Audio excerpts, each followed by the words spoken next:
It is critical that we expose voter चोरी। तरीके से बिहार में शुद्धिकरण का काम किया गया और बहुत सारे आरोप लगे। तो और राहुल गांधी ने, नेता विपक्ष हैं, उन्होंने वोट चोरी तक का आरोप लगाया और फिलहाल वो कोलंबिया घूम रहे हैं। ऐसे में आप कितना सीरियस उनके आरोपों को लेते हैं और उनके एटम बम, नाइट्रोजन बम और हाइड्रोजन बम से आयोग कितना घायल महसूस कर रहा है? पटना में रविवार को आयोजित चुनाव आयोग की प्रेस कॉन्फ्रेंस में राहुल गांधी के वोट चोरी के आरोप और मकान नंबर 0 के मुद्दे ने माहौल को गर्मा दिया। 2 दिवसीय बिहार दौरे पर आई चुनाव आयोग की टीम ने राज्य में आगामी विधानसभा चुनाव की तैयारियों की समीक्षा की। इस प्रेस कॉन्फ्रेंस की अध्यक्षता मुख्य चुनाव आयुक्त ज्ञानेश कुमार ने की और उन्होंने मीडिया के कई सवालों के जवाब दिए, जबकि कुछ पर टिप्पणी करने से परहेज भी किया। प्रेस कॉन्फ्रेंस के दौरान पत्रकारों ने राहुल गांधी के हालिया आरोपों को लेकर सीधे सवाल दागे। उनसे पूछा गया कि कई मतदाता सूची में एक ही मकान नंबर दर्ज हैं, जिससे वोट फर्जीवाड़े की संभावना बनती है।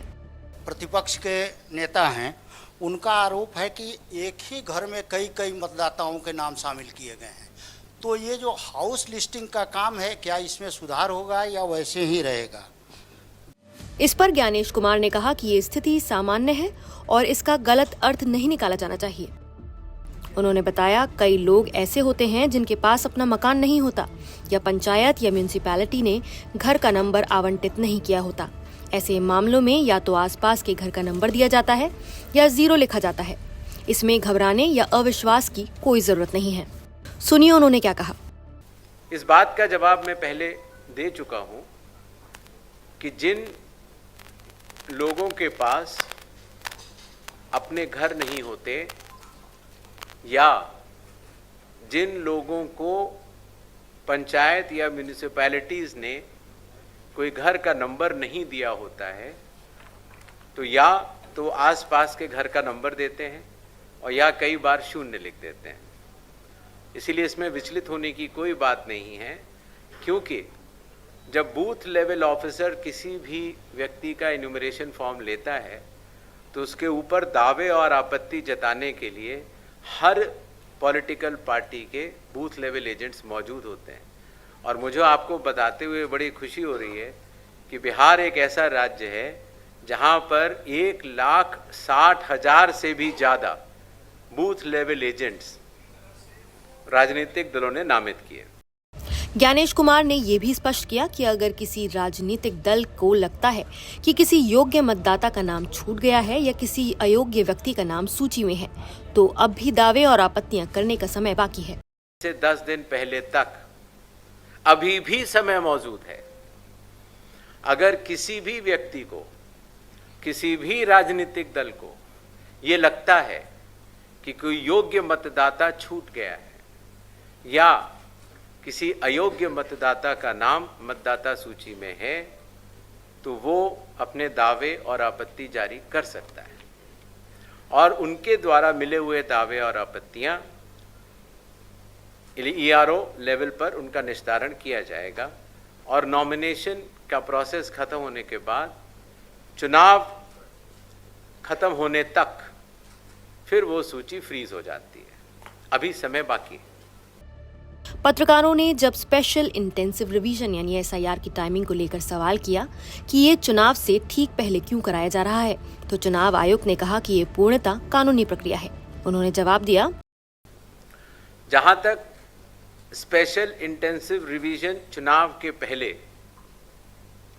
कराए जाने के निर्णय की बात है, तो अगर आप लोक प्रतिनिधित्व कानून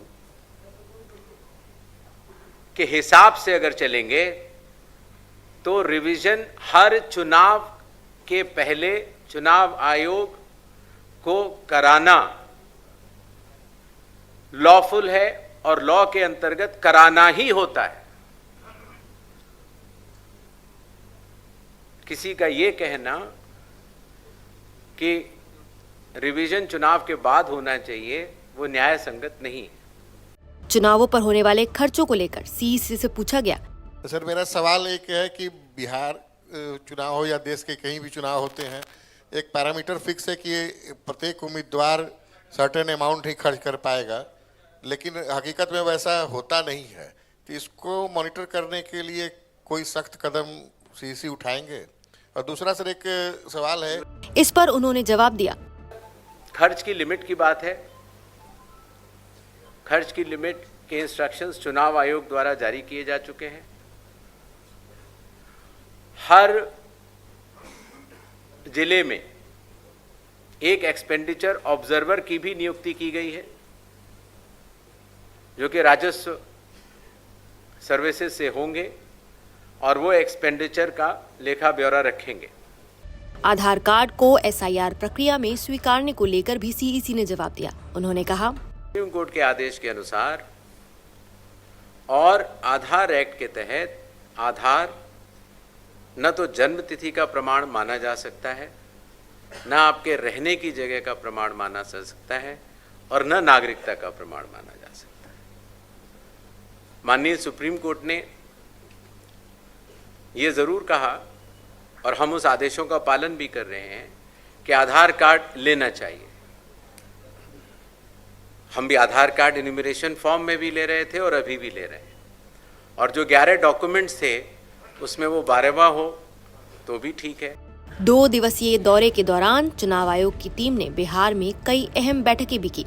प्रेस कॉन्फ्रेंस के अंत में ज्ञानेश कुमार ने बिहार के मतदाताओं से भावनात्मक अपील करते हुए कहा, जैसे लोग छठ पूजा सहित अपने त्योहारों को उत्सव की तरह मनाते हैं, वैसे ही लोकतंत्र के महापर्व यानी चुनाव को भी उसी उमंग और जिम्मेदारी के साथ मनाएं। अपने मताधिकार का प्रयोग जरूर करें। उन्होंने मतदाताओं से आग्रह किया कि अपनी भागीदारी सुनिश्चित करें, जिम्मेदारी निभाएं और वोट अवश्य करें। तो चुनाव आयोग के इन बयानों पर आपका क्या कहना है? क्या आपको लगता है कि आयोग के जवाब संतोषजनक हैं या राहुल गांधी के आरोपों में दम है? अपने विचार हमें कमेंट करके जरूर बताइए। नमस्कार, मैं हूं मानक गुप्ता। अगर आपको हमारा ये वीडियो पसंद आया हो तो इसे लाइक और शेयर जरूर करें, और हाँ, हमें सब्सक्राइब और फॉलो करना ना भूलें, ताकि आप देश और दुनिया की कोई खबर मिस ना करें। तो जुड़े रहिए हमारे साथ और देखते रहिए News 24।